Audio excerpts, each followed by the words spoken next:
It's time for the Phil Ferguson Show.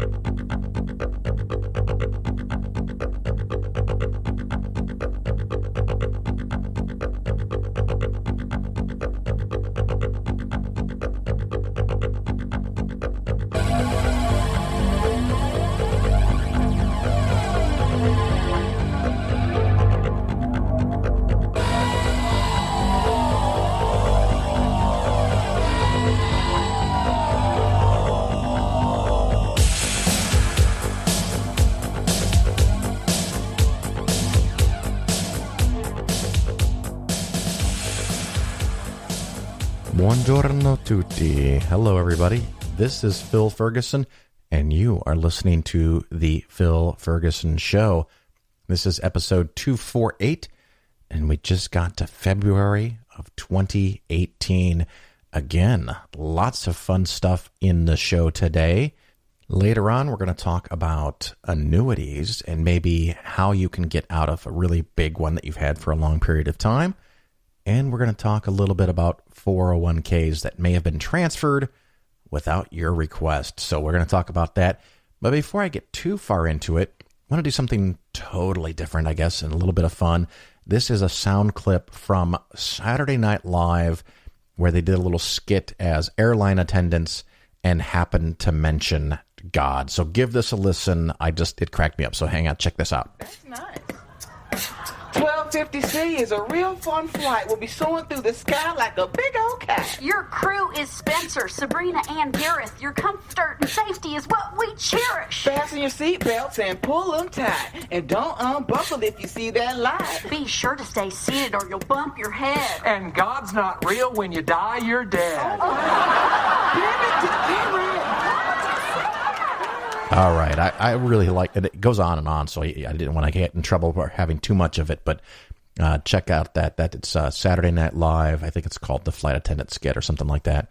The other fun thing is, even though I don't want to keep talking about it, apparently I'm going to, cryptocurrencies and Bitcoins. I'm just going to make this really, really quick. Last week, a Japanese currency exchange lost $500 million in cryptocurrencies, and the company is now on the verge of bankruptcy because when the CEO was interviewed by local news, he revealed that they don't know how they got hacked or how they lost the money. So that did not bode well for confidence. I mean, it'd be one thing to come out and say, we know we got hacked, we know what caused it, we've closed the door, we fixed it. And he also promised that somehow, some way, and I think this is a Japanese culture thing, they're going to pay everybody back. I don't know how they're going to pay everybody back. Where are they going to get $500 million to pay everybody back? It's not going to happen. So that exchange is at risk of closure because, again, more crypto hacking. Another thing is that Facebook has now blocked all ads promoting cryptocurrencies. And that, I think, is a delight for me. So that's another little fun bit to look forward to. And another cryptocurrency, and I can't remember the name of it, but they collected $100 million or up to $100 million to promote a brand new cryptocurrency that helps you buy produce or something like that. And they shut down and disappeared, and their website now only has one word on it, and the word is penis. So apparently that is a cryptocurrency that is not worth dick. So we've had that good fun. And there's another cryptocurrency called Tether, which is very clever. It, like a tether, holding something to the ground. It is tied to US dollars, which should make its price stable at $1. And it is kind of funny because Tether apparently is the one cryptocurrency that exchanges use to facilitate trades between exchanges and move coins around the world because it's so stable. And it is because it's tied unit for unit to the US dollar. So while they hate fiat currencies and the US dollar, the most valuable, potentially most utilitarian cryptocurrency is called Tether because it actually is tied to the US dollar, which busts me up And the company that runs this, which is also called Tether, apparently claims that they have $1 for every Tether coin or token or whatever name we're going to use for those today. And it also happens to be that they are related to the company Tether to one of the largest cryptocurrency exchanges, Bitfinex. And now there is apparently some concern, I guess maybe not even now, for the last 6 months, that Tether, the company, does not actually have the $2.3 billion of US dollars to back up the $2.3 billion of Tether coins. So people are now very concerned that at any moment, Tether value might implode because there's nothing to back it up, which fucking busts me up because they promise to have $1 per unit, which makes it worth $1 per unit. And the concern that it might not be backed up by dollars, or at least anywhere near enough dollars, so its value might plummet. But virtually every other cryptocurrency has no commitment or intention of ever backing it up with any U.S. currency. Its value is just there. So the one that made a commitment to backing up, because they've made that commitment, now might be at risk. And that could cause serious inability between currency exchanges, between cryptocurrency exchanges, moving money around. And it's also alleged that possibly a lot of the demand driven by people buying Bitcoin came from them having money in Tether, so that Tether was making all this money by issuing coins that were supposed to be backed by $1 but may not be backed by $1, and then they were using that money that they got from customers to then go buy Bitcoins and other coins. And so it may have potentially, theoretically, allegedly, created kind of like a feedback loop where there's money coming into the system, which drives demand for the coins. And it's not really demand for those coins. It's people wanting to use something safe that is driving the prices to astronomical levels on something that is not tied to dollars. So I almost can barely wrap my head around how hysterical this is. So this has been going on for a while with Tether. And so they finally hired a auditing team to come in and audit to verify that they have the $2.3 billion, which, where did that money come from, even if they do have it? But that's another side story. And they released this quote. This is from Tether, and this is in the last couple of days. Quote, giving the excruciatingly detailed procedures Friedman, and I'm going to stop the quote here. Friedman is the LLP. I think this is in England, maybe. It's an accounting firm that is doing the audit. So given the excruciatingly detailed procedures Friedman was undertaking for the relatively simple balance sheet of Tether, it became clear that an audit would be unattainable in a reasonable time frame. End quote. So then Tether apparently fires Friedman for excruciatingly detailed procedures. So Friedman was hired to do an audit, and there's rules when you do an audit, and Tether just wanted them to come in and say, yeah, you have money, by providing them bank statements with information blacked out so no one could verify it, where it came from, what bank it was from, what the account number was, or so they couldn't do their due diligence. And because the accounting firm attempted to do due diligence, they apparently are not able to just give a simple, yes, they have money.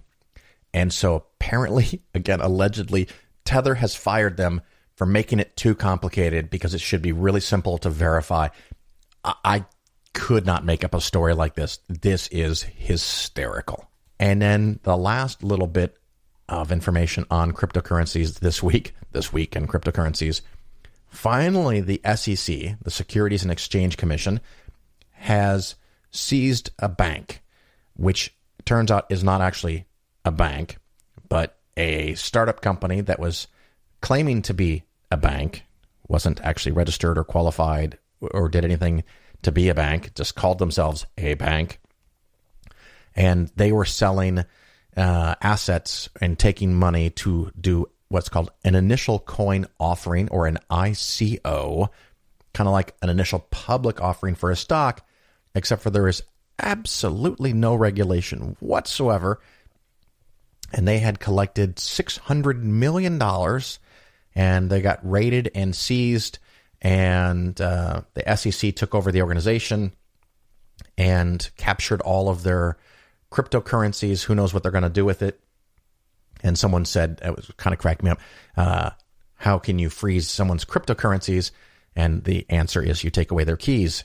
But I need one of those, because you need your security key to get your cryptocurrency. So if they capture the computers and have the keys to the cryptocurrencies, the SEC now may have hundreds of millions of cryptocurrency, which they may or may not have the wherewithal or the ability to liquidate and collect and try to get money back to the people that invested in this initial coin offering by a bank that's not actually a bank. And this happened in Texas. So it's a Wild West, folks. And there's now there's some oversight, but it's crazy time.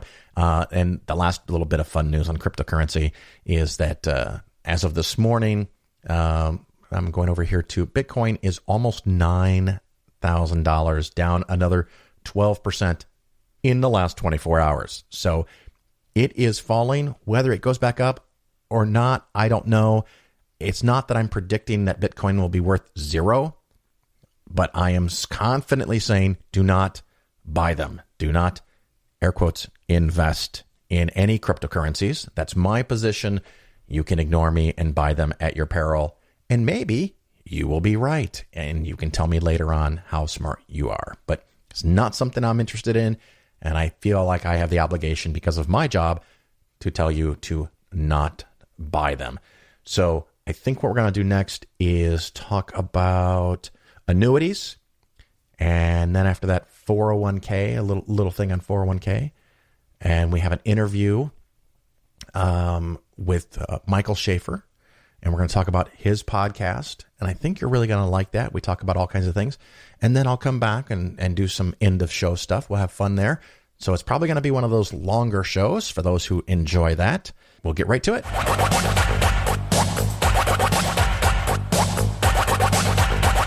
Let's talk about annuities. Regular listeners know that I am not very positive on annuities. I think that's a very polite way to say it.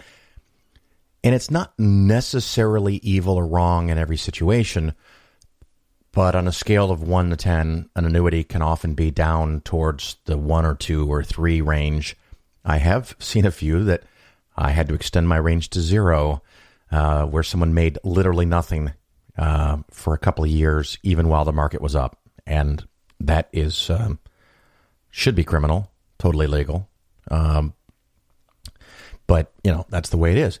Well, I have a different situation where someone has an annuity, and we're going to kind of just ballpark this. Let's say they put in something like $400,000 over the last 20 to 25 years. And it hasn't gone up a whole lot, but it's well worth over $1 million. So they've made some money. It's actually not the shittiest annuity I've ever seen. It is almost palatable, but they're underperforming the market 2, 3, 4% per year, which is totally unnecessary. And there's no reason to do that. So if the average returns are 10 for the stock market, this person might be making 5 or 6, while the insurance company is making 3 to 5% on your money. So they're not quite making more than you, because sometimes I've seen that in annuities where the insurance company makes more money on your money than you do. This is a case where they're not making more money than you are. They're just making a generous amount of money, which, it's okay if that's what you wanted. But often is the case when people buy annuities, they were sold the annuity. They didn't know exactly what they were buying. And often when people come to me with annuities, the performance is so awful. And sometimes even when there's fees or penalties to get out, my default position is to get out and take your lumps and move on. So if you put in $100,000 and you've had it for 5 years and it's grown to 108, and because you've had it for 5 years, there's a 5% penalty to get out. Often it's 10% to start with, and it goes down by 1% per year. You might lose $5,000 to get out. The other thing is if it went from 100 to 108, and this, of course, is all assuming it's in a taxable account, because if it's in a tax-deferred account like an IRA or a Roth IRA, that just blows my fucking mind, because any theoretical benefit for having an annuity would be to possibly avoid taxes. If you're doing that in an account where you're already not paying taxes, it's unconscionable. And it's another one of these things that if I was in charge, it would be illegal to do so. So we're talking about a taxable position here. So if you had $100,000 that went to 108 over 5 years, you might have a $5,000 penalty, 5% of the original amount to get out. You have to pay tax on the $8,000 that you made at your ordinary income tax level, which let's say it's 28%, 24%, something like that. So you might lose $2,000, and you will also have to pay a 10% penalty on the $8,000 or another $800. So your cost to get out could be $5,000, $7,000, almost $8,000. So you have a situation where you could have put in $100,000, 5 years later, pull it out, even with the market being up, and still end up only with your $100,000 back. That is very difficult psychologically for people to accept as a good idea. So what I then do is I create a little spreadsheet to show the math, saying what would happen going forward if you stayed in versus a broadly diversified portfolio in the long run. The only problem that can cause, and the one benefit that an annuity might have, is that if the market goes down 25% in the next 12 months, you might make zero. Making zero normally sounds pretty shitty, but if the market falls 25%, making zero sounds really, really sexy. So there's always that risk when I have someone move from an annuity to an investment portfolio of index funds and stocks and bonds, international, domestic, and all that stuff, that in the short run, not only are you out the penalties, but you could have your investment go down. But normally, statistically, the expectation in the long run is that you will make wildly more money. And 5, 10, 15, 20 years down the road, you will look back at your $5,000 to $8,000 penalty and laugh with glee and excitement over how much more money, how much wildly more money you have versus staying in the annuity and continuing to pay ridiculously high expenses, which can be as little as 2% a year. But because of riders or bad annuities or the way they trickily do the math, can be 7 to 8%, where you think you're going to make 10 and you end up making 1 or 2 or 3. So that's pretty bad. So that's something. So now in this case, we have a problem that is a little more dramatic, is that you maybe put in $400,000, and let's say the annuity is now worth $1.2 million because it wasn't complete crap. It just underperformed. The person could have had $2 million, but instead has $1.2 million. Okay, spilt milk. We can't undo that. What's the right answer going forward? And so in this case, if you had invested a total of $400,000 and the annuity is now worth $1.2 million, you've had gains of $800,000. Now, this annuity does have a little tricksy thing in it that says after 7 years, there's no penalty to take your money out.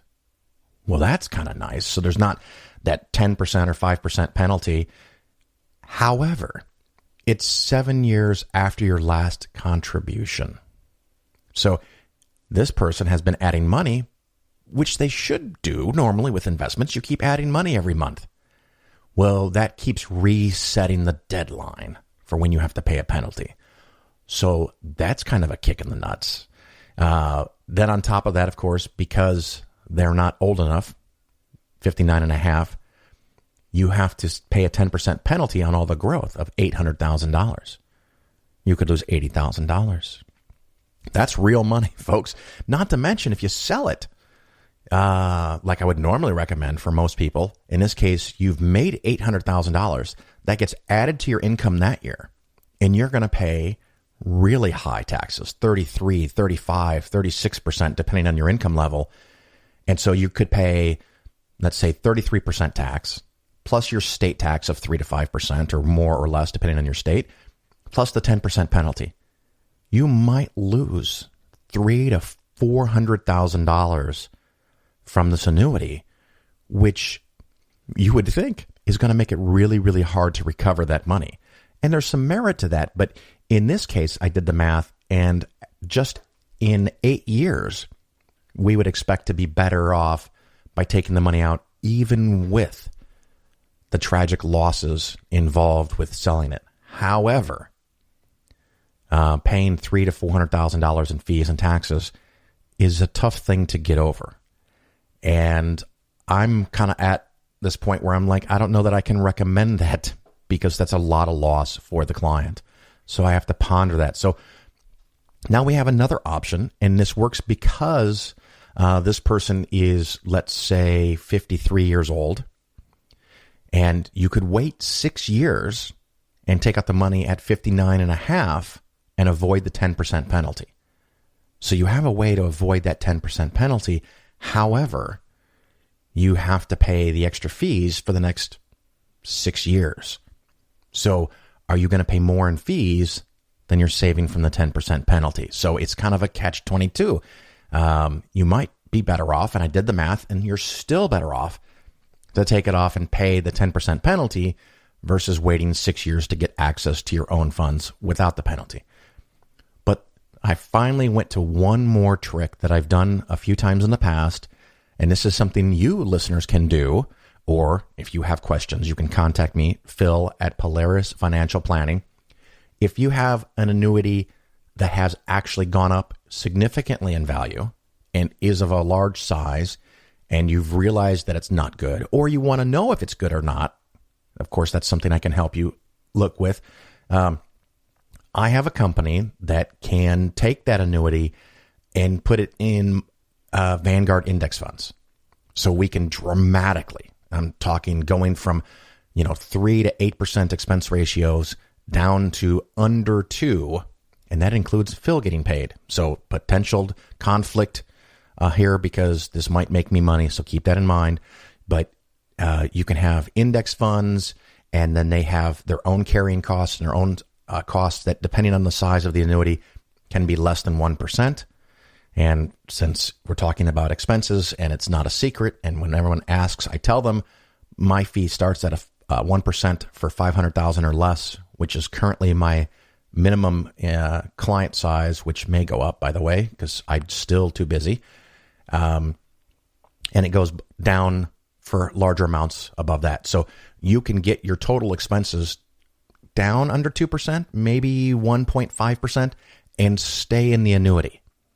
That way, you don't have the 10% penalty and you don't have the big tax hit.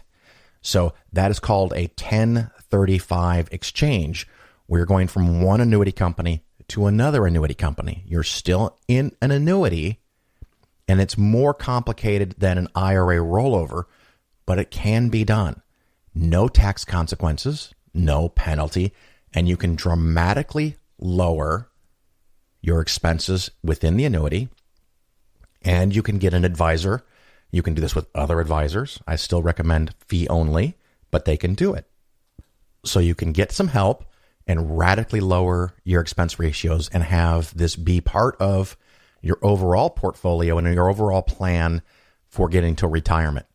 Now, there's one more thing that we're going to be doing, me and this client, with this $1.2 million annuity, is we're going to do a thing called 72T, or more specifically with the annuity, a 72Q. I've talked specifically about the 72T in the past. It's been a while, so maybe that's another subject. But with IRAs and with an annuity, you may find that you want to retire before 59 and a half. And if you take the money out, there's a penalty, unless you follow this little rule that the government and or the IRS has made called 72T, 72Q, and I'm sure it has to do with its location in a sequence of a big law. And you can take out what's called substantially equivalent periodic payments. And it always cracks me up that it's substantially equivalent, because the government can't make anything simple. So you can take out a calculated amount every year, as long as you do it for at least 5 years, or until you reach 59 and a half, whichever is longer. So if you start at 53, you will have to do it until the year that you reach 59 and a half, whether that's 5 or 6 years, whatever the math works out to be. But you must do it a minimum of 5 years. So if you start this at 57, you can't stop in the year you turn 59 and a half. You have to do it for 5 years. These calculations there's many options available at how you can do this, and it gets very, very complicated. So you definitely want to have an actual tax expert, not Phil. Phil is not going to do this calculation. This requires a enrolled agent or a qualified CPA who can do this calculation for you. And every year you have to redo the calculation, and the amount that you take out will change depending on the method that you selected to start with, depending on the change in value of your portfolio, depending on the change of your life expectancy, because every time you live an additional year, your life expectancy in total goes up, but the number of years remaining slightly goes down, and other factors may be involved for you to calculate these amounts. But it might allow you, as someone that has a whole lot of money tied up in an annuity or inside of IRAs, and thinking, I could retire now, but I can't get to this money without this big penalty, and I don't want to pay the big penalty. Well, here is a way to start taking the money out. You do not pay the 10% penalty. You will still pay taxes on the growth that you enjoyed. However, if you take out something like $50,000 or $20,000 or $100,000 a year, your tax rate is going to be much lower than if you sell $1.2 million and have $800,000 of taxable income added to your amount 1 year. And this is extra special time because while I, with every fiber of my being, oppose the new tax cuts, if you are in the situation where your taxes are going down significantly because you make $1 or $2 or $3 or $4 or $500,000 a year, if you have something like a big IRA or a big annuity, this might be a really neat time to start taking money out at lower tax rates, because eventually you will be forced to take the money out. Now, that doesn't happen until 70 and a half, but I cannot fathom that tax rates will be lower than they are today in the future. So if you can take money out if you need it and reduce your taxes, you might even want to take out some as a hedge against higher taxes, even if you don't need it, because then you can put it into a taxable account, which sounds counterintuitive, but the taxable account, you would only pay 15% taxes on future growth. Whereas if the money is in the annuity, you're going to pay your ordinary tax rates on the future growth. And that also applies to an IRA. Things to think about. So if any of those things concern you or you have questions about it, I can try to answer them. It's complicated stuff. You must, before you do any of this stuff, you must have a qualified tax professional help you with it. I can talk with you about the ideas. I know the concepts. I know more details than I'm boring you with here. But if something is done wrong, if you don't do this exactly right, and you have a tax penalty that you did not expect, I am not paying it. I am clearly declaring that I am not a qualified tax expert, and I would insist that you get one or use the one that you already have before you progress down this path. But again, if you have a really large IRA or a really large annuity and you want to retire early, but you can't because it's all tied up, this might be a way out. So in this case, this client, we're going to do a 1035 exchange to a new annuity that has expenses well below 1% per year instead of the probably 3% that he's paying now, which is good for an average annuity. He's going to go from 3% to under 1%. And we're going to start a 72Q distribution so that they can retire early and have regular income coming and not pay the 10% penalty to get the money out. So some thoughts about annuities, 1035 exchanges, and the 72Q, also 72T for IRAs, substantially equivalent periodic payments. The next topic I want to talk about just a little bit has to deal with moving that old 401k. I'm not going to go into all of the reasons in this little segment of why you want to do that. I've done that in other episodes, and I'm sure, like many things, I will do that in full length again. But the too long didn't read or too long didn't listen shortcut is if you have an old 401k at an old employer, you want to move it into an IRA.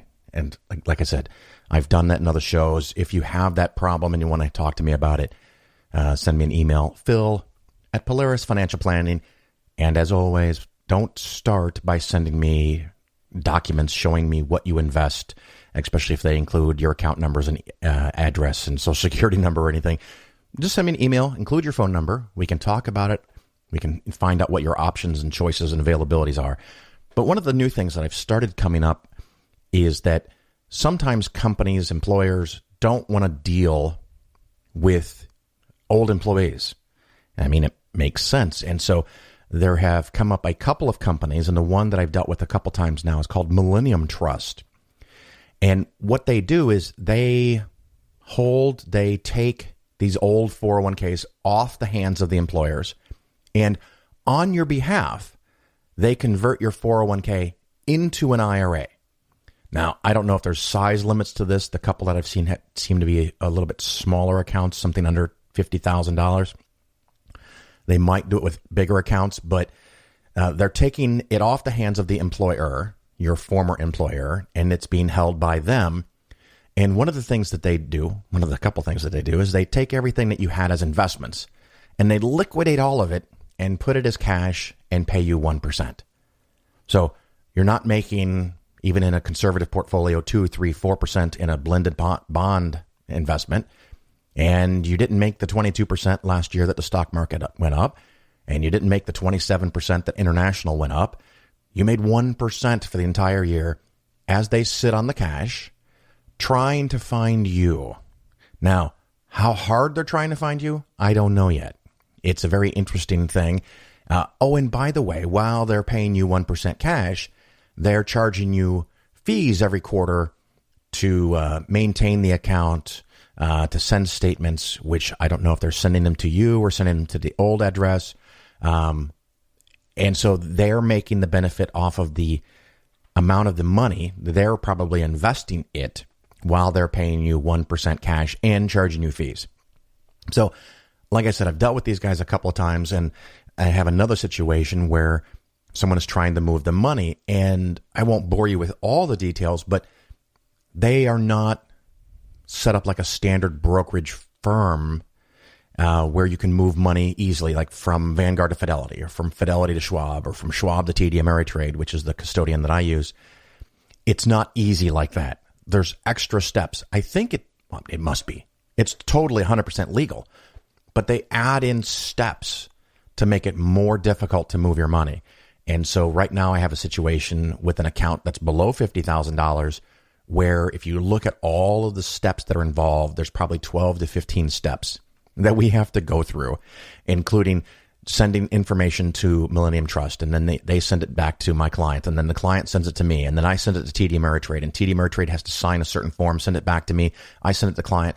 They send it to Millennium Trust. Millennium Trust sends it to the client back to me, and it goes back and forth like this.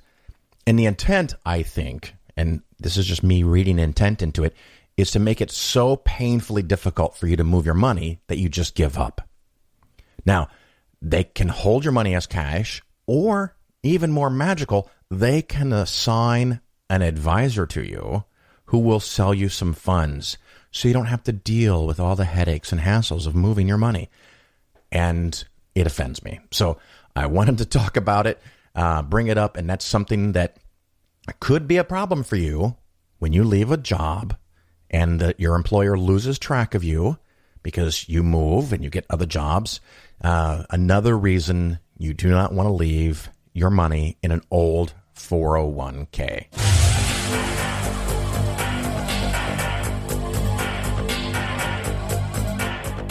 So how do we justify, as it were, faith that science will give us the truth? It works. Planes fly, cars drive, computers compute. It's an inductive argument. If you base medicine on science, you cure people. If you base the design of planes on science, they fly. If you base the design of rockets on science, they reach the moon. It works, bitches.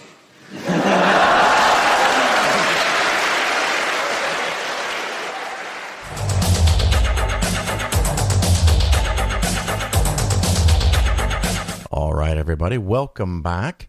This is Phil Ferguson, and of course, you are still listening to The Phil Ferguson Show. With me today, I have Michael Schaffer. He has a podcast called Reasonable Risk, and I will have to say, when he started out, when did you start, Michael? Oh, I started, let's see, I think I first released in late July or early August. Of 17. Yes, just of last year. So I'm right about at the 6-month mark. There you go. And he was kind enough to have me on his show, and his show just keeps getting better and better and better. And in some ways, it's very similar to the stuff that I cover, because you talk about investments a little bit and scams and how the process behind the system works and how the people make money even though you may not. Does that sound right?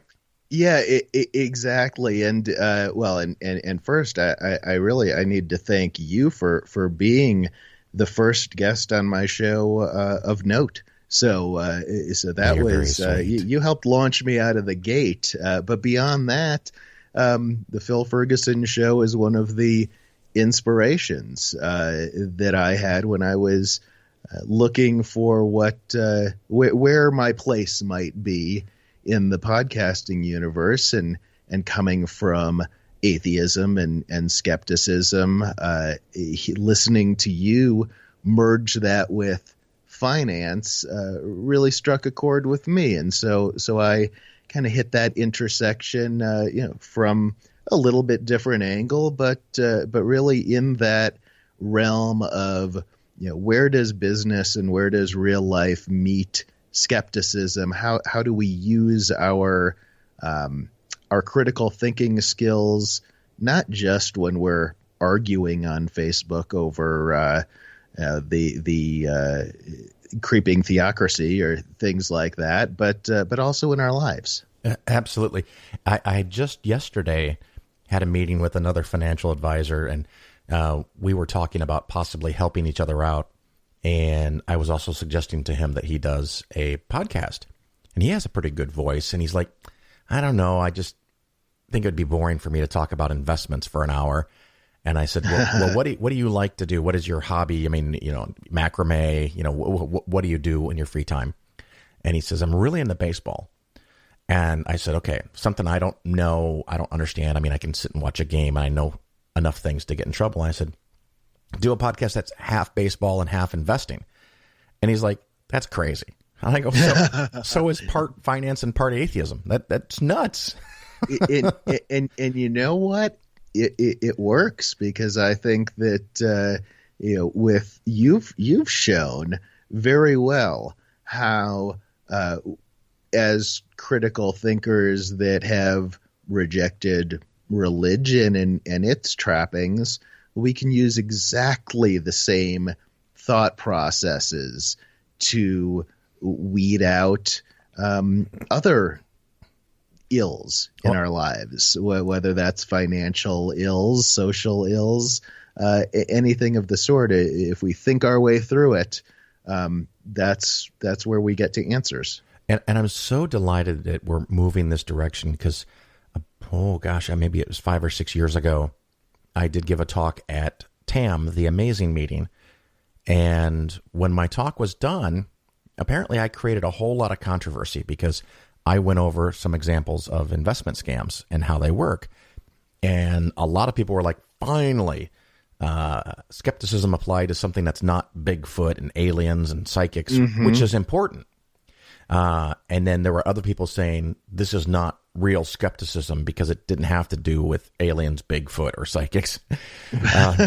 And so, and it's, I think a lot of us within, and you've spent much longer in the atheist and skepticism world. I go back probably a little over 10 years of really calling myself an atheist, and maybe only 3 or 4 years of being within that community. But it sometimes gets a little tiresome the 100th time that we think about Pascal's wager. And so I like to think about other wagers. Well, I know. And what they mean and how we can use them. Another thing that I talk about on my show, which sometimes feels a little bit unrelated, but I do it because it's something I really enjoy, which is negotiation. And so I do segments on how to be a better negotiator, which a lot of people never think they have to do in their life, and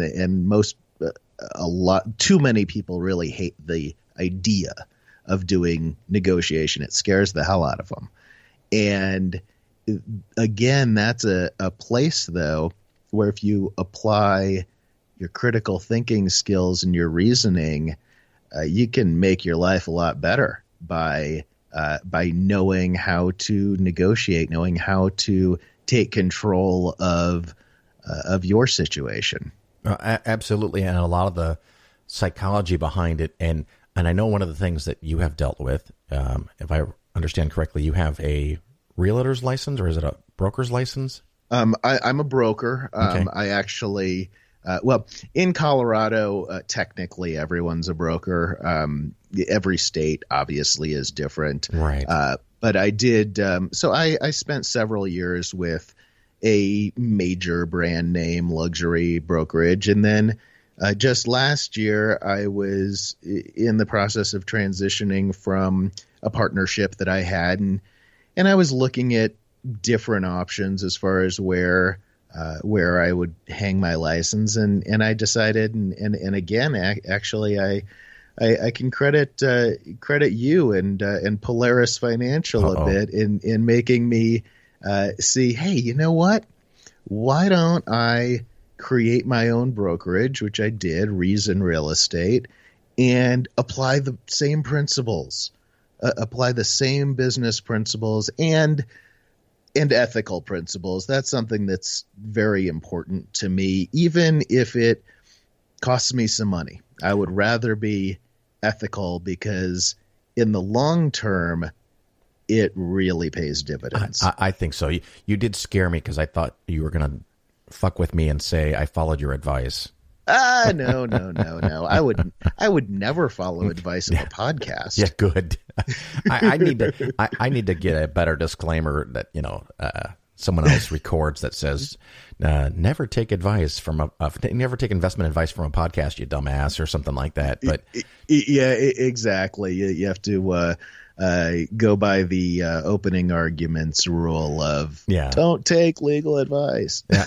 Well, I do explicitly say that sometimes, but I probably need to make it automagical where it's just part of the intro, but haven't done that yet. And you've gone on a couple of podcasts, and most recently, Oh No, Ross and Carrie, which is a very well-known and popular show. And you talked about flipping houses and how it's easy money, right? Oh, it's it's practically like having a printing press in your basement. That was a really interesting one because so Ross and Carrie had gone to what was called a real estate wealth expo. And they go to various things like that as a lay public to see what they're all about and be able to examine them critically. And so they had gone to this convention, which was pitch after pitch after pitch. And so then after they had done that, I came on the show with them to talk a little bit about what the real scams behind the scams that they were seeing were, because even what was presented as these various get rich quick schemes, at their very core, they are unreasonable. They primarily exist to sell bogus education, And that's a really common thing that we see is, come take my free real estate wealth seminar. And you get, 200 or 300 people in this room, and they're going to learn all about flipping houses and making quick money without even, taking off their bathrobe. And really what these companies do, and what that one specifically did, was they sell education, or what they call education. Right. And coaching services. So it's a sale where they are taking advantage of people who are looking for information on how to get rich quick. They're never actually going to get that information because it doesn't exist. There isn't an easy way to get rich quick in your bathroom. And one of the things you said is on that interview, which I'd like to discuss, but it's something I've said many times in the past, is that if it was that incredibly easy to make money in real estate, why are they telling you? Exactly. Why would they create an army of competitors for themselves? Well, and it's one of the things that sometimes, and there's some merit to this, people will ask me why I do what I do. And I often tell people it's not that easy, first of all. And I'm not selling my podcast. Matter of fact, I don't even have a Patreon for that. That's one of the reasons. But I do make money because some people listen to the show, and even though I tell them exactly how to do everything and say, yeah, I listen to it, I could do that, but I still don't want to fuck with it. I want to pay you. And I go, okay, as long as we're all clear here. Well, and really, even in an hour and a half of podcast every week, there's no way you can teach people the years and years of experience and knowledge that you've gained. And I'm a huge advocate for paying for expertise. Yeah, because I know I pay a tax professional to do my taxes. And when we bought a house, we paid a real estate agent and their broker to help us work the house because, we went from Champaign, Illinois up to the Chicago suburbs.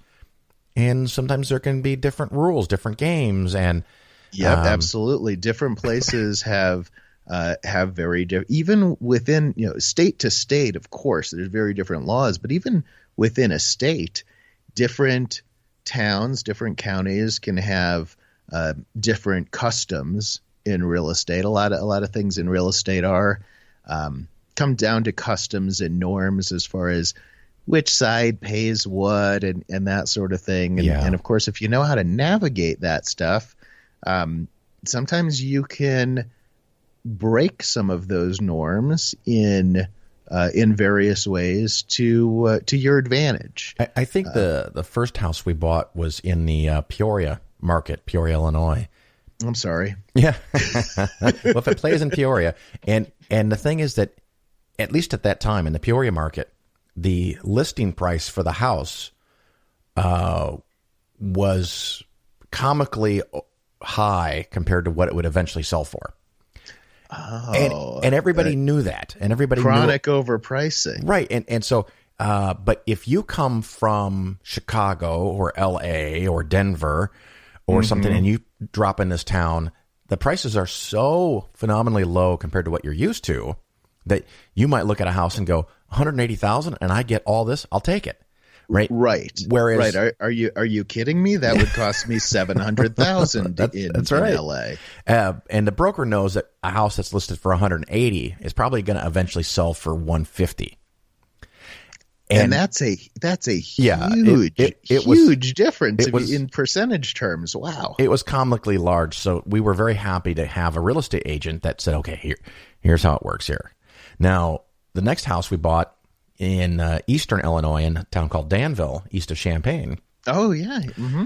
We went there, and we look at a house, and it's priced 120. So we're like, okay, we're gonna bid 80.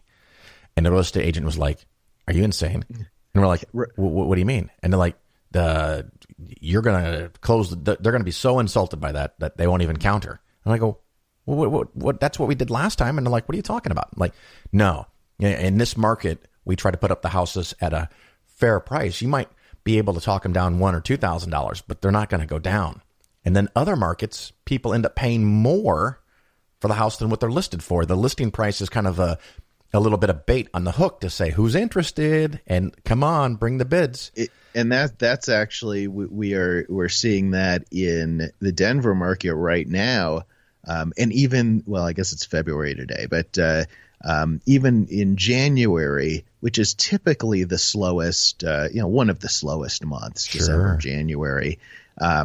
So I had a client I just put them under contract on a house for themselves to buy a couple of days ago, but we had made offers on a couple of houses over the weekend. One of them had 16 offers on it. The other one had 19 offers on it. What the fuck, man? So these they're going for above list price. Now, not to the extent I know that you'll see in, say, the Bay Area. You might see a place for $1 million. Now that's going to be a teardown in the Bay Area, but it may go for 1.3 million. Now that's extreme. Here, let's say that there's a $500,000 house. Well, it might end up going for 520. It's not going to be necessarily a huge spread, but in there, one of the things that I look for is, okay, let's say that I'm representing the buyer.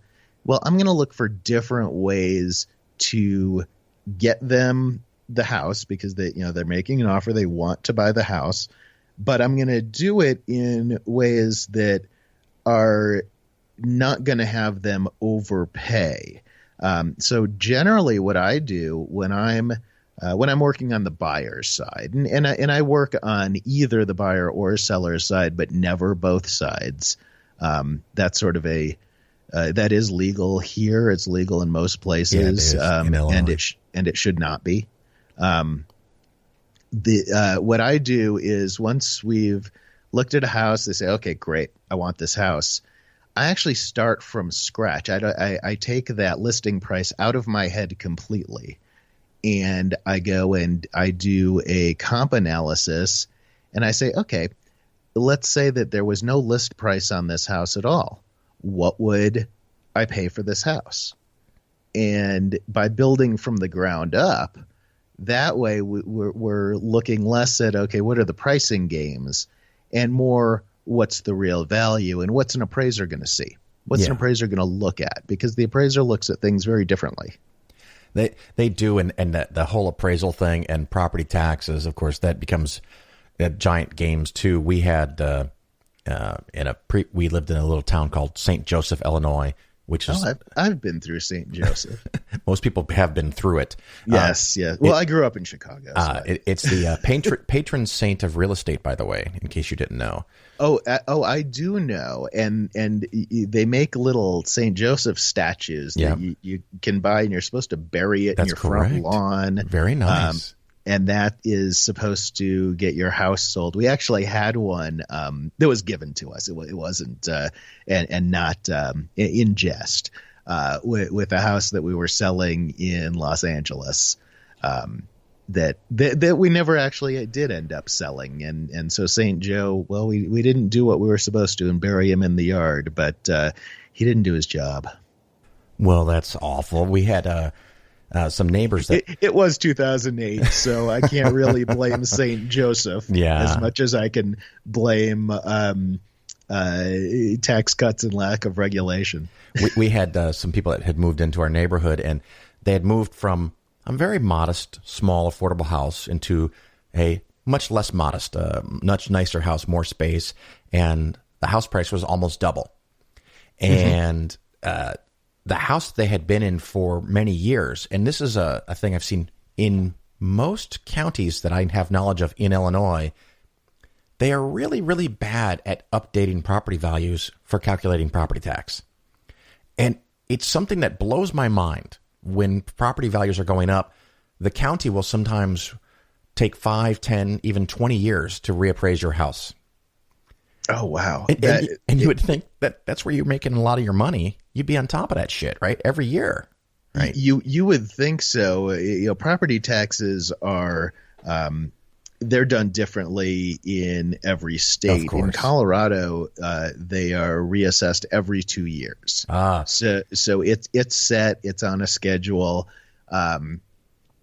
And the way that they do it is interesting too. So, some places will actually do it based on, I think California does it this way, just based on what you paid for the house. Okay, you paid $300,000 for the house. Great. Okay, that's the value.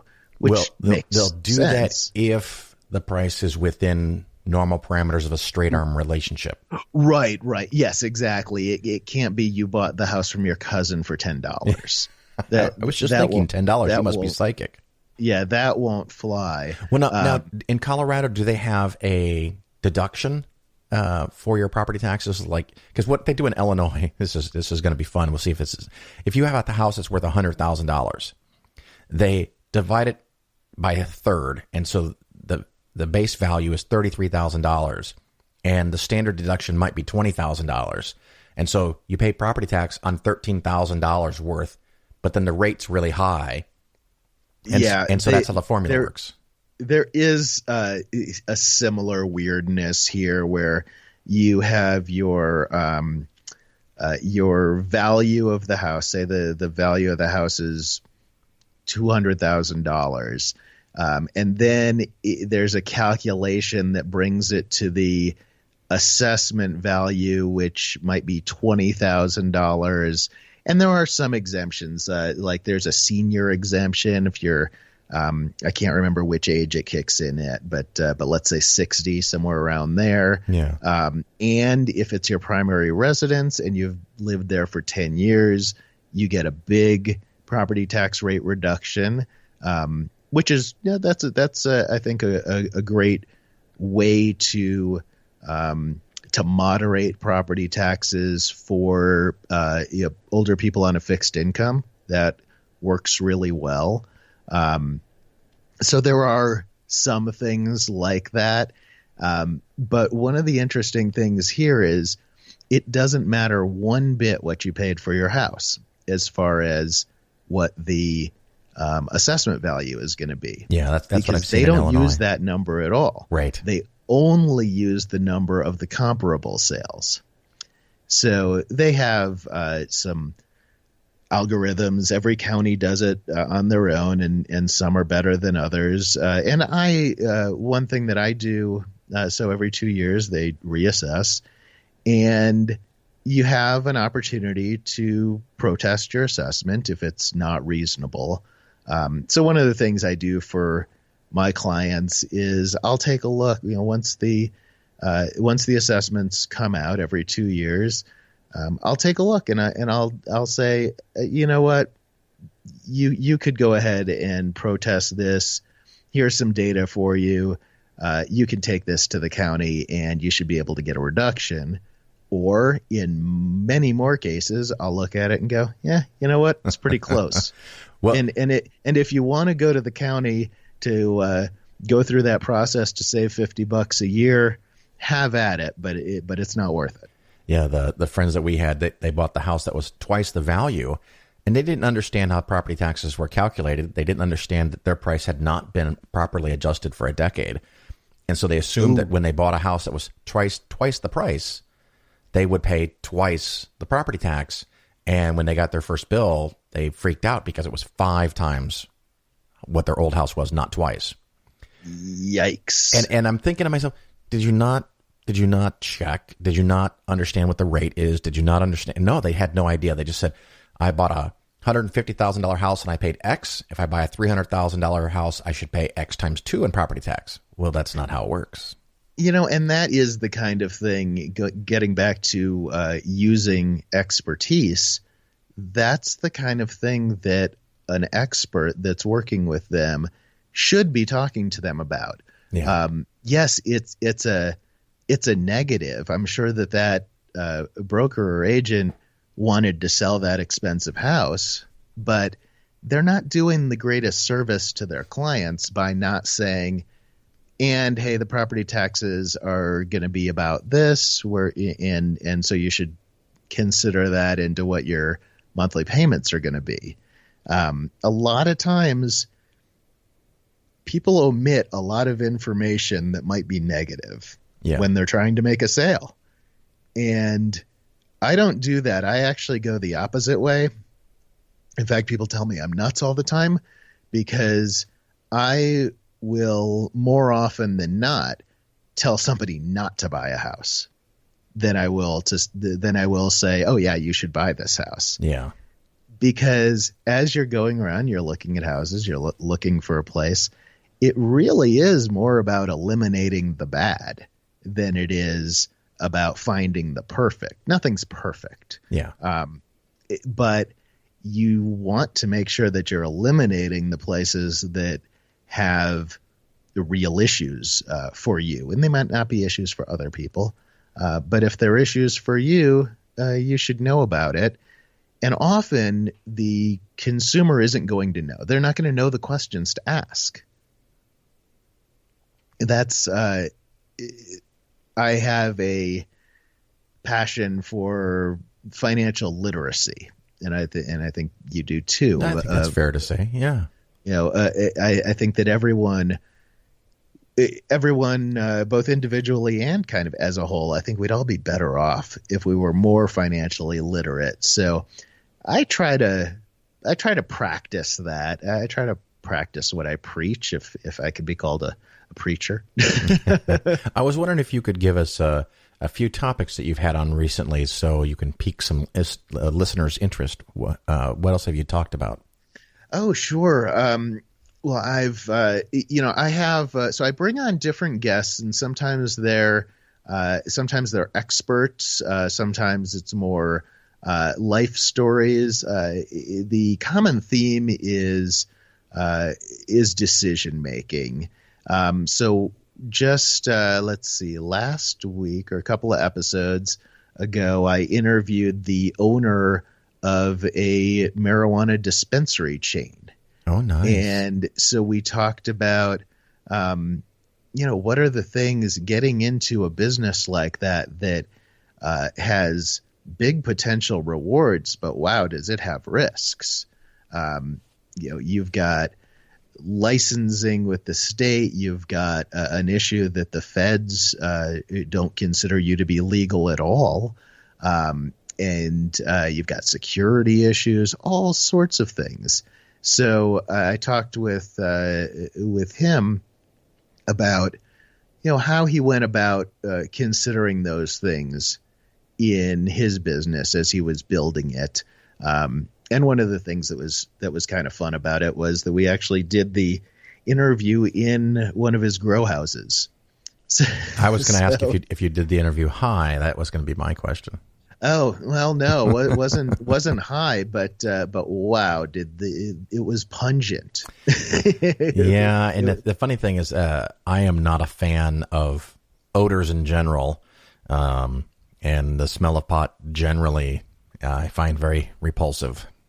Yeah, that one wouldn't have worked well for you. But what was nice about this is that the warehouse that he was growing in, and most of the grow houses here in Colorado, and I've done some business in properties for that too. It's mostly done in warehouses. It's actually that business alone, the legal marijuana business, has caused warehouse rates to skyrocket in Denver. I'm not surprised. Yeah, they need a lot of square footage to grow. And so this particular one happens to be located next to a pet food plant, which has been horribly stinking up that little industrial section of Denver for 30 years. So now it's just competing odors. I've been by pet food production facilities before, and I don't like that either. And matter of fact, it's bad. We had one in Champaign. There was a craft plant where they made Velveeta. Oh, you do not want to smell. That doesn't sound good. You do not want to smell the the effects of making Velveeta. It is not nice. I grew up right near the Kraft headquarters, and luckily they didn't make Velveeta there. Where's the Kraft headquarters? It was, well, I don't think it is anymore, but it was, I want to say Glenview. I grew up in the north suburbs. Okay.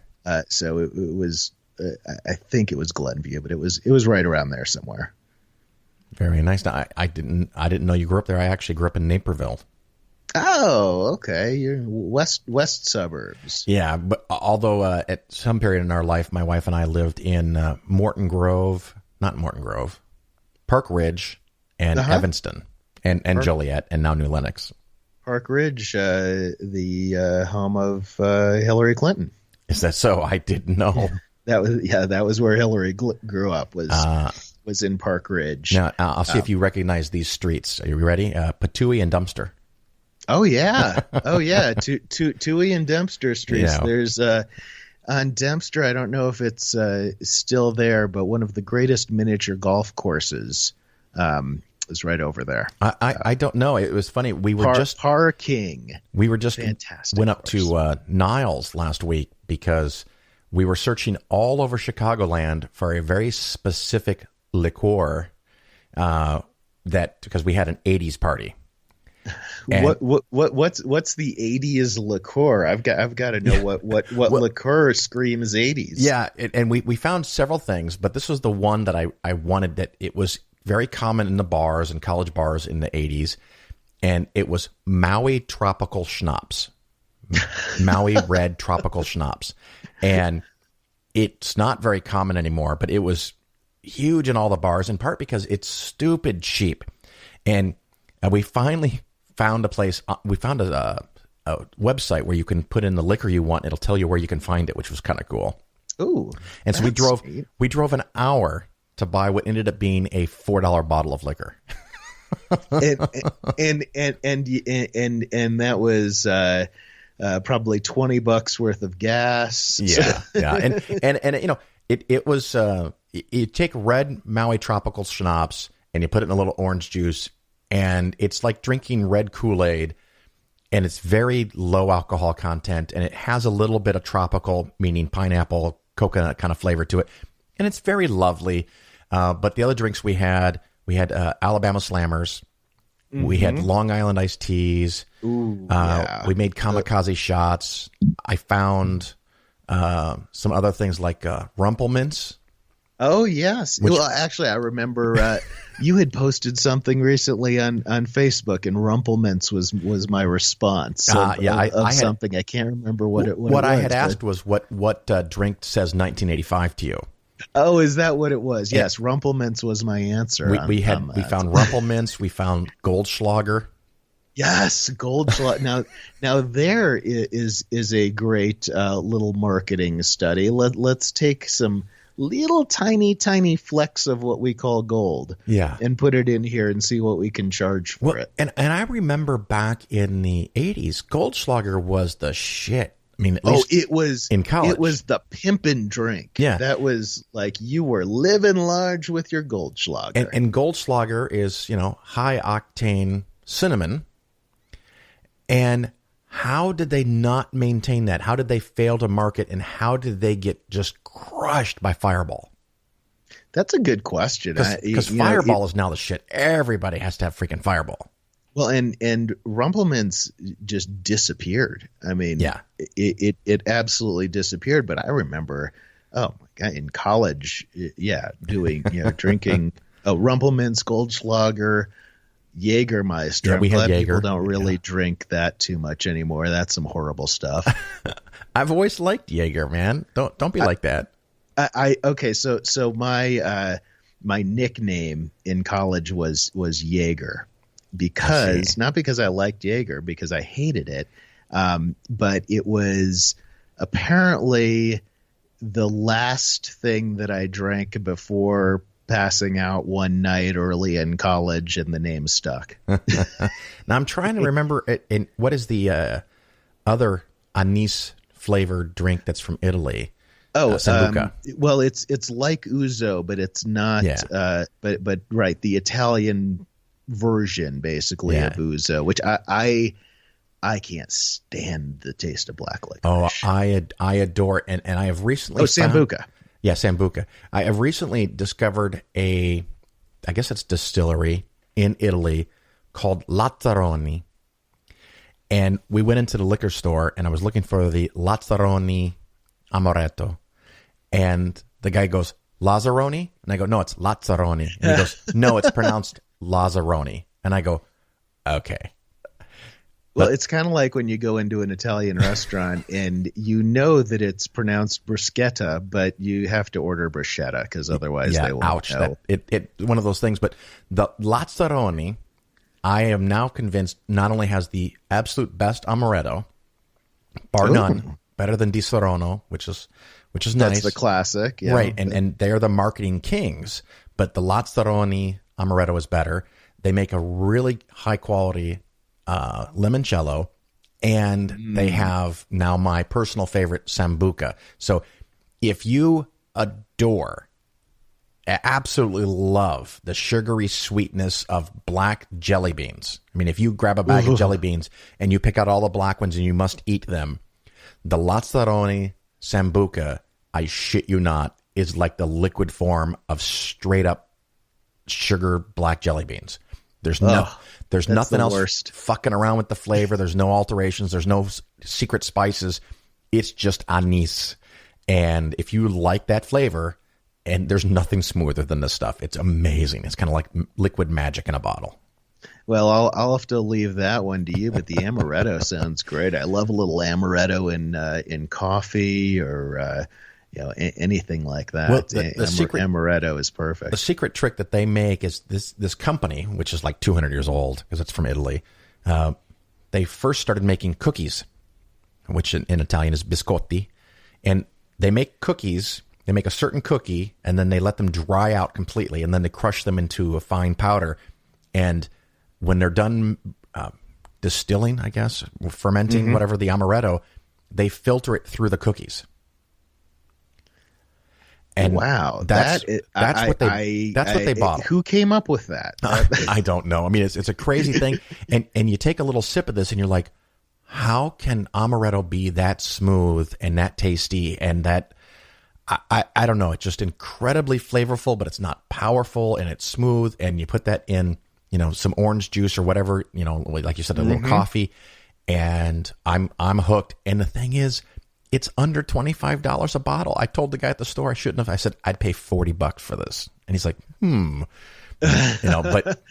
the company Lazzaroni Distillery, Lazzaroni and Sons, they don't know how nice it is. And I was like, man, they should hire me as a marketing guy, because I'd say, you got to start selling this stuff for $50 a bottle and then regularly having it on sale for $40, and people would buy it like crazy.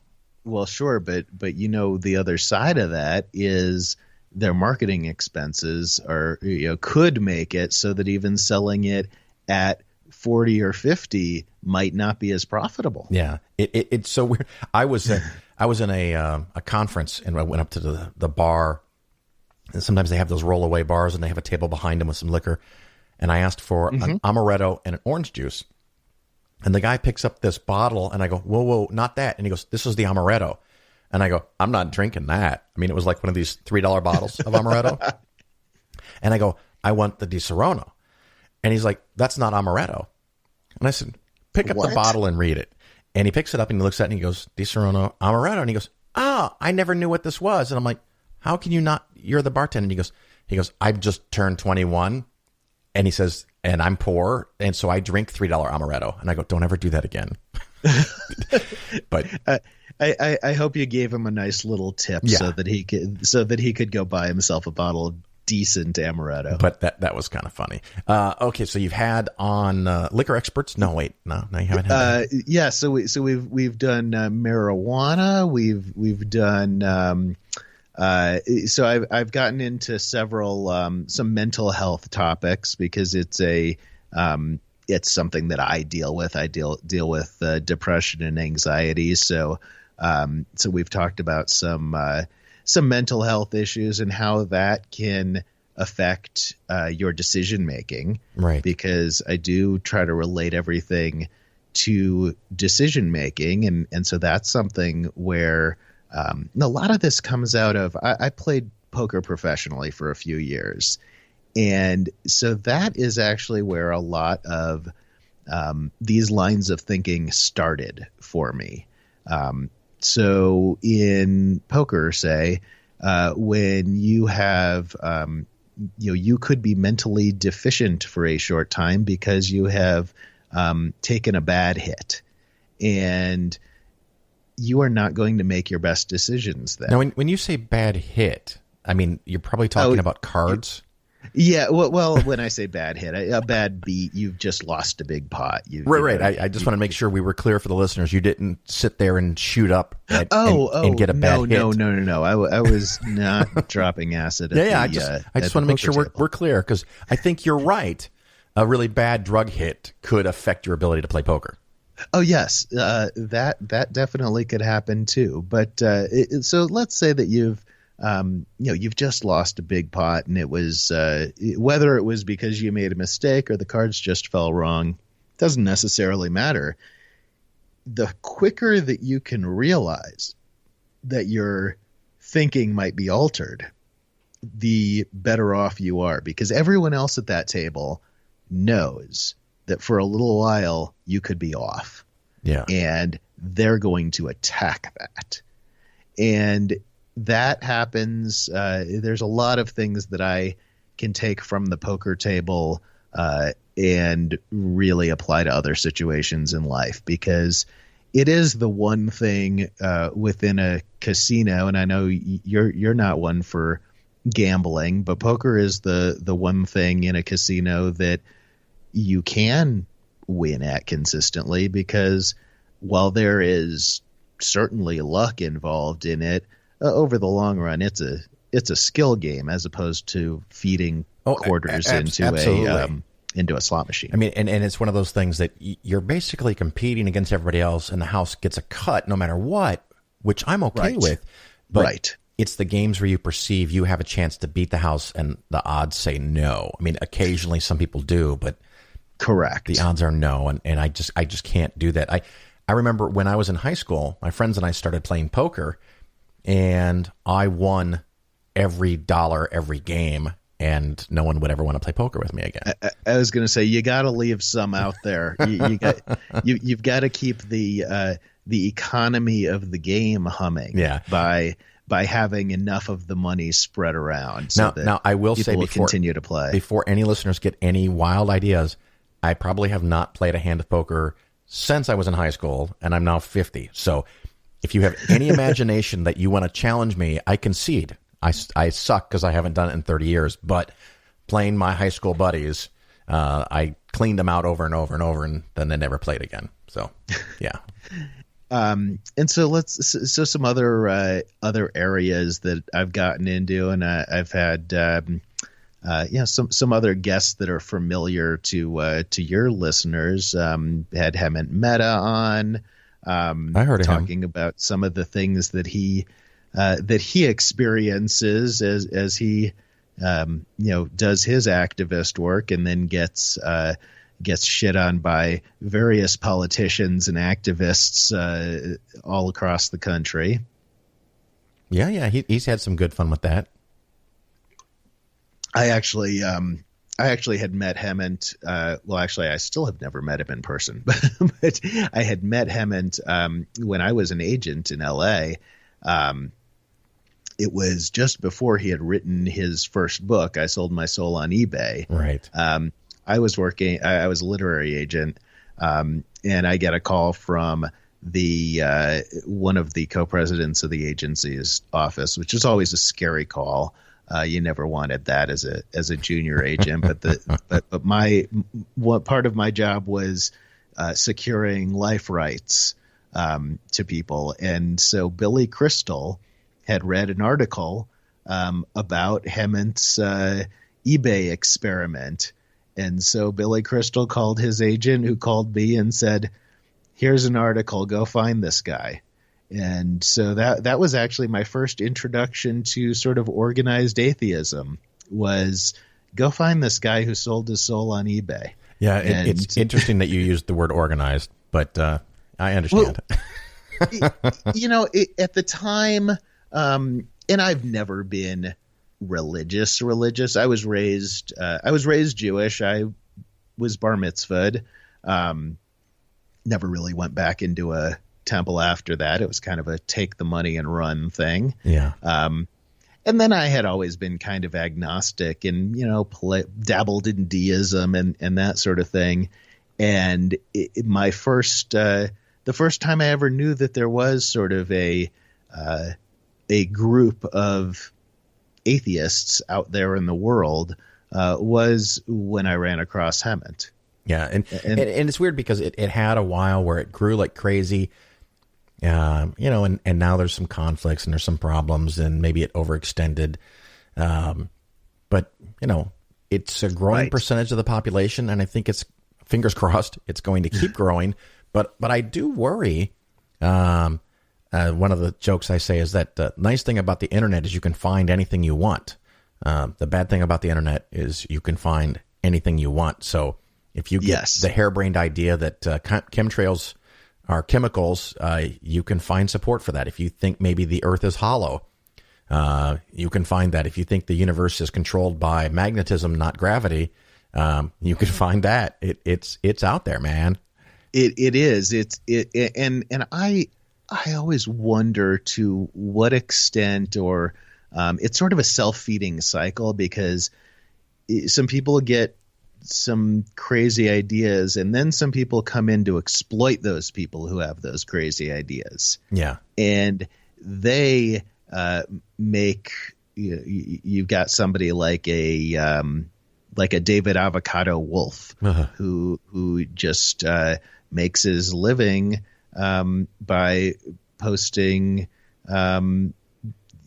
some insane theory. Right. I mean, some things that are just ridiculous. And I often wonder with a lot of those guru types, how much are they taken in by themselves? How much have they convinced themselves of things? How much of them is knows what they're doing and knows that they're exploiting. Absolutely. And I think each one of them is a little different. Yes. And absolutely. I think they can change over time, because I think you can get into something definitely 100% to scam people. And you're around enough people with enough crazy ideas that eventually you go, hey, there's some merit to some of this shit. And a few years later, you're fully on board with a punch ticket on the crazy train. I think that's a lot of what's happened in the country and the world over the last 10 years. I mean, this whole thing with Goop, I don't know if you're familiar with that. Oh, yes, I'm familiar with Goop, and with what's the Stephen Colbert's spinoff, Coventry House? Yeah, and Colbert, of course, just had the Goop Queen on, and I was so upset. I was so frustrated because of his Coventry brand, where he's mercilessly mocked this stuff. And then he has her on, and I was like, "What are you doing, dude?" That one, I agree. That one kind of threw me a little bit. I get, as a late night, big time network host, he has to have the big stars on, but I'm not sure Gwyneth Paltrow is the star anymore that she has to have a spot on his show. Yeah. If this was 10, 15 years ago, well, yeah, she was, one of the biggest stars in the world. I don't even know. I couldn't even name a movie she's been in the last 10 years. Yeah, I can't do that for almost anybody. But again, just if we can wrap up, Reasonable Risk. How can people find you, contact you, Twitter you, whatever?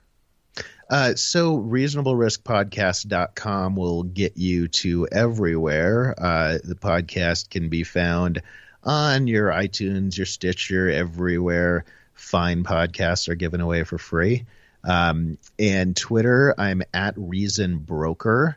Also on Facebook, we've got a page, Reasonable Risk Podcast as a page. And I've also got a group on Facebook called Reasonable Risk Assessment.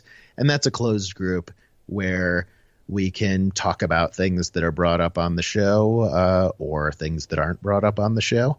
And just a nice little community. We're sort of just getting it going, get some good discussions in there. One of the things that I like, and I would guess is probably very similar to your show, is I have smart listeners. Yeah. And that's good. They're smart people that can often challenge me. Yes. And that's what, great. Challenge me. Yes. Make me think. Well, and I think you probably won't disagree with me. I appreciate thoughtful and corrective emails. I don't appreciate douchebags. Oh, so don't yes, be a dick. Yes. Just if I do something wrong, and it happens pretty regularly, and because I have such smart, educated listeners, they'll point things out, and I will often come on the show and correct them. But if you just send me emails that are screaming on fire and I have everything wrong, I'm going to move on.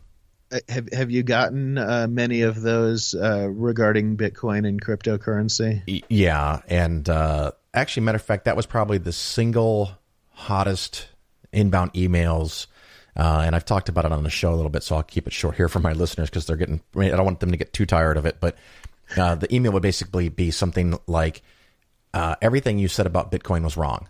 And I'm like, I talked on a subject for a total of 2 fucking hours. I didn't accidentally have anything right. I mean, even a broken clock is right a couple times a day. And so I would send a response back to them, and I go, well, I can't fix everything, but pick out one thing that I had wrong, and I'll double check it. I'll educate myself, and I'll make a correction. And they never respond.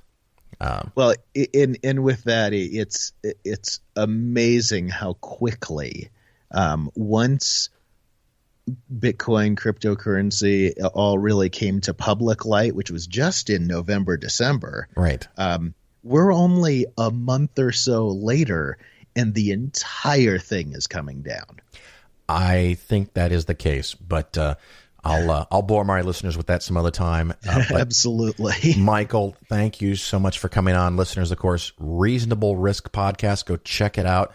And thank you for being on the Phil Ferguson Show.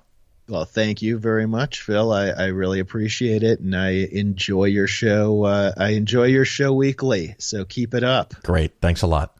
Well, thanks, Phil.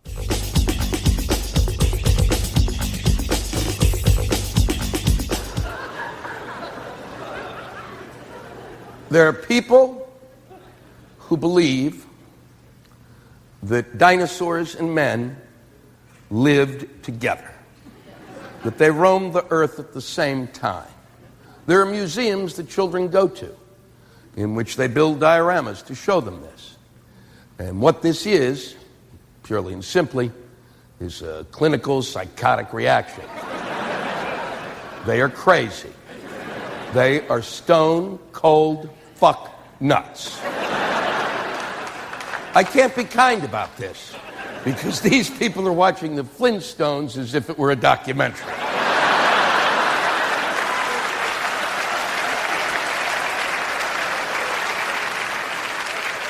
Now, there is a big difference between the Old Testament and the New Testament, and that is the New Testament God is really kind of a great guy. He is, especially when you compare him to the Old Testament God, who is a prick. I don't know what happened to God, over time, how he matured, if he went to an anger management class, or maybe just the birth of his son calmed him down. But before he had the kid, holy fuck, he was out of control.